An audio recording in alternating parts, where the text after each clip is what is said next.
Video बघत असलेल्या प्रत्येकाला महाप्रपंचतर्फे तेजस तुंगारचा सप्रेम जय शिवराय, सप्रेम जय श्रीराम. आपल्याकडे मूर्खांची, वेड्यांची, डोकं फिरलेल्यांची, भ्रष्ट झालेल्यांची संख्या अजिबातच कमी नाहीये. त्यातल्या त्यात मोदी विरोध म्हटलं की अनेकांना तर चेव चढतो. मित्रांनो, भारतीय जनता पक्षाचा विरोध करायचा आहे, देवेंद्र फडणवीसांचा करायचा आहे, एकनाथ शिंदेचा करायचा आहे, मोदींचा, शहांचा यांचा विरोध करायचा आहे, यांना दूषणं द्यायची आहे, नावं ठेवायची आहे. तर या रांगेमध्ये अनेक जण आहेत.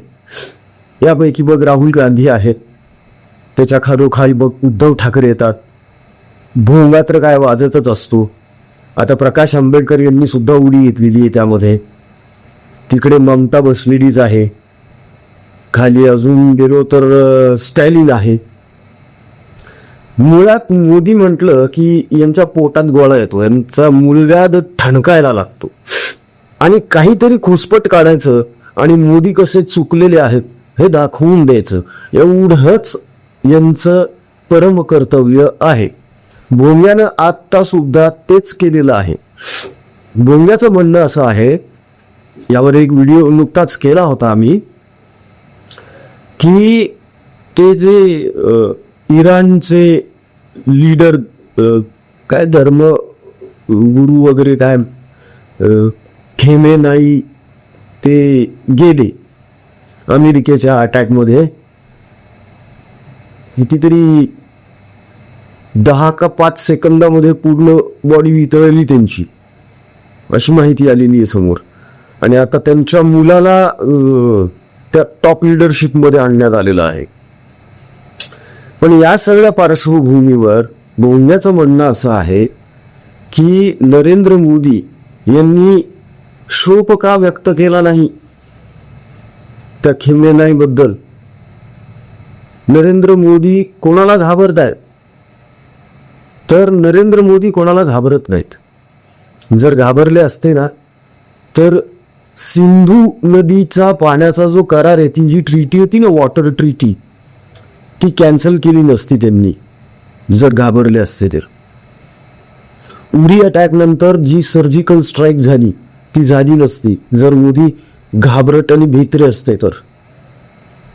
पुलवामा नंतर जे ऑपरेशन सिंदूर झालेलं आहे ते झालं नसतं जर मोदी घाबरट आणि भित्रे असते तर.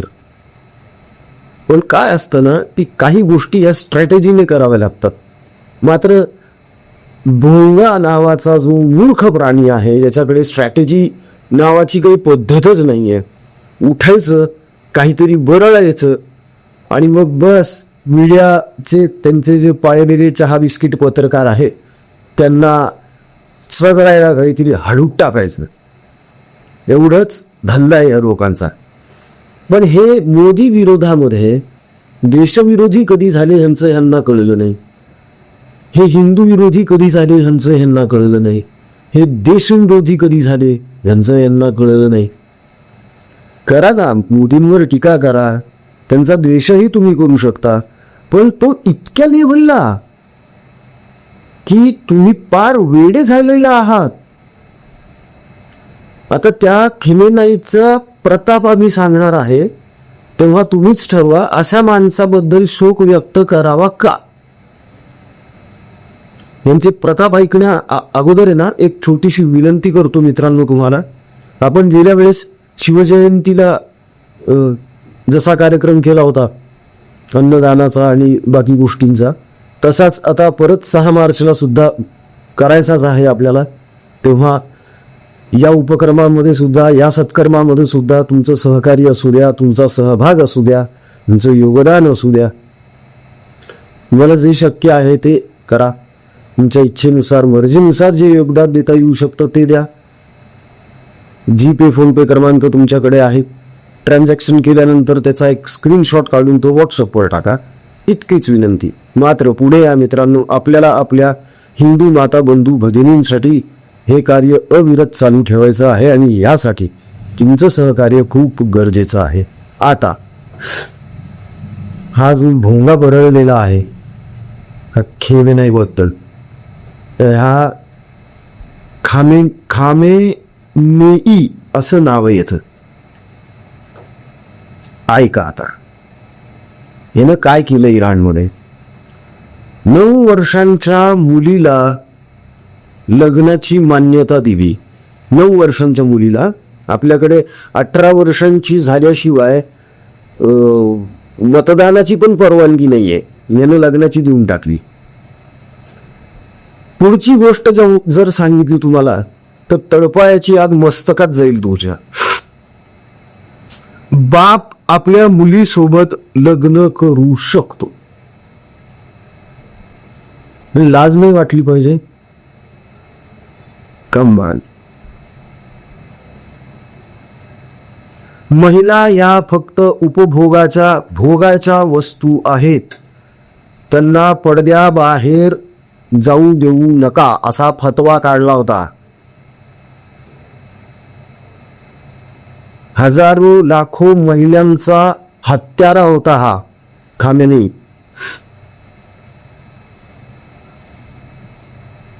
खामेनेई विरोधामध्ये आंदोलन करणाऱ्या हजारो महिलांचा बलात्कार करून खून करण्यात आलेला आहे इराणमध्ये.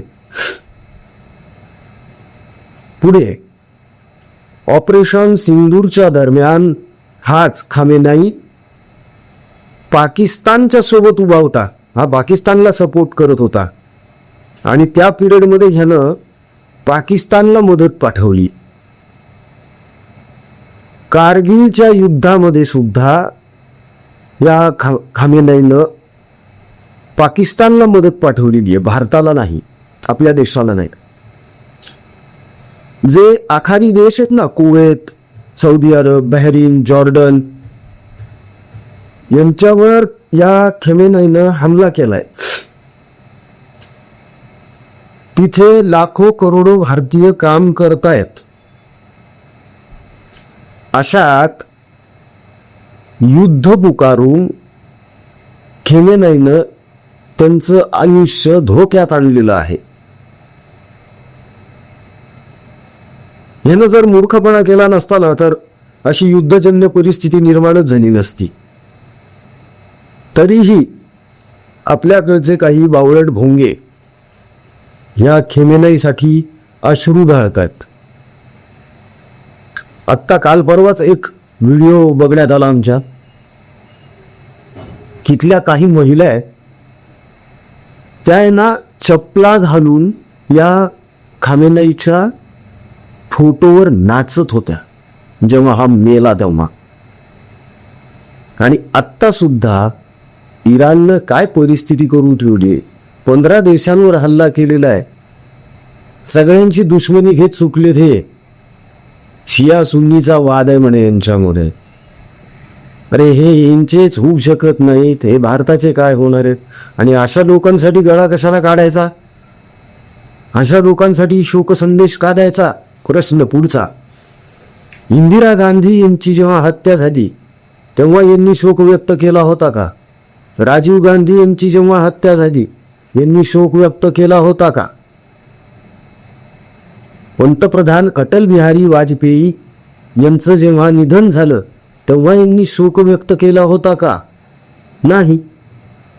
मग हे सगळ्या फॉर्मॅलिटीज भारतानंच करायचा ठेका घेतलाय का. साधी गोष्ट कळली पाहिजे भोंग्याला की आपण कोणाबद्दल बोलतोय, काय बोलतोय. आता ह्या ज्या गोष्टी आम्ही तुमच्यासोबत डिस्कस केल्या मित्रांनो, हे काय नरेंद्र मोदींना माहीत नसेल का. सगळं माहीत असणार आहे, सगळं ठाऊक असणार आहे. म्हणूनच मोदींनी दुर्लक्ष करून टाकलं त्यांच्याकडे. आता परिस्थिती अशी उडवलेली आहे की आपल्याकडे 50 दिवसांचा तेलाचा साठा आहे, पेट्रोलचा. त्याच्यानंतर काय बाबा, अशी परिस्थिती निर्माण होऊ शकते ना. पण काळजी करण्याचं कारण नाहीये. त्याचं कारण असं आहे की इराणने हा जो उत्पात माजवलेला आहे ना, हा फार फार तर अजून 15 दिवस चालू शकतो. कारण त्यांची एअर डिफेन्स सिस्टीम ही कोलॅप्स झालेली आहे. त्यांची इकॉनॉमी कोलॅप्स झालेली आहे. अहो विचार करा, तिथे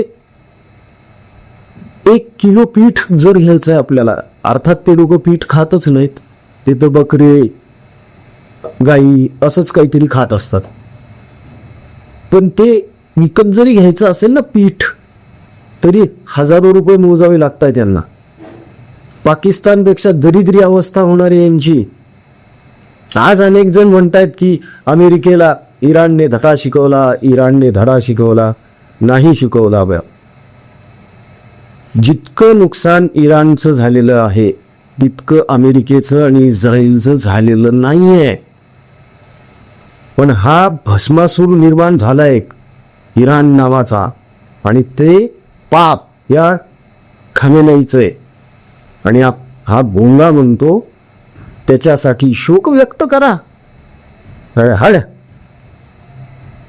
जो माणूस आपल्याच धर्मातल्या महिलांची कदर करू शकत नाही, त्यांना मानसन्मान देऊ शकत नाही, लहान लहान मुलींना त्यानं 9-9 वर्षाच्या पोरींना लग्नाला उभं केलेलं आहे त्यानं, पण अशा माणसाला सन्मान द्यायचा का? कशासाठी? डोकं ठिकाणावर आहे का भोंग्याचं? बरळायचं म्हणून काही बरळू नये माणसानं, परिस्थितीचा अंदाज घ्यावा सगळा. कधी कधी शंका येते, हा माणूस पेपरही वाचत नसावा कधीच. ह्या गोष्टी माहीत नाहीत का ह्या माणसाला, की हा खमेनी कोण होता ते? उचलली जी बनी लावली टाळ्याला. तेच बोललो ना सुरुवातीला, जे वाक्य वापरलं ना की आपल्याकडे मूर्खांची, बावळटांची, उथळ बोलणाऱ्यांची अजिबातच कमतरता नाहीये. त्यातलाच हा एक प्राणी आहे. मोदी नाही मागणार, मोदी नाही करणार, शोक व्यक्त नाही करणार मोदी. यांनी किती आरडाओरडा करू द्या, आणि हे जे म्हणतात ना मोदी कोणाला घाबरलेत म्हणून शोक व्यक्त करत नाहीत, हो बाबा तुलाच घाबरले मोदी म्हणून गप्प बसले मोदी. बस खुश होता.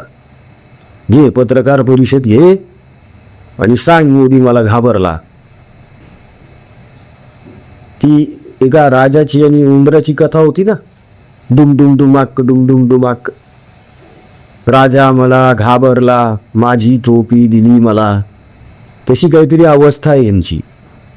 पण ते तरी उंदीर होतं, हे तर माकड आहे. आणि हे माकड उद्धवरावांनी पाळलेले आहे, आणि माकडाच्या हातात दिली तलवार रक्षण करण्यासाठी. नाक कधी कापलं जाईल तर सांगता येणार नाही. पंचतंत्रामध्ये ती गोष्ट सुद्धा आहे. असो, करा काय करायचं ते, आम्हाला काही देणं घेणं नाहीये. पण समाचार तर घ्यावाच लागणार ना. लोकांपर्यंत सत्य गेलं पाहिजे.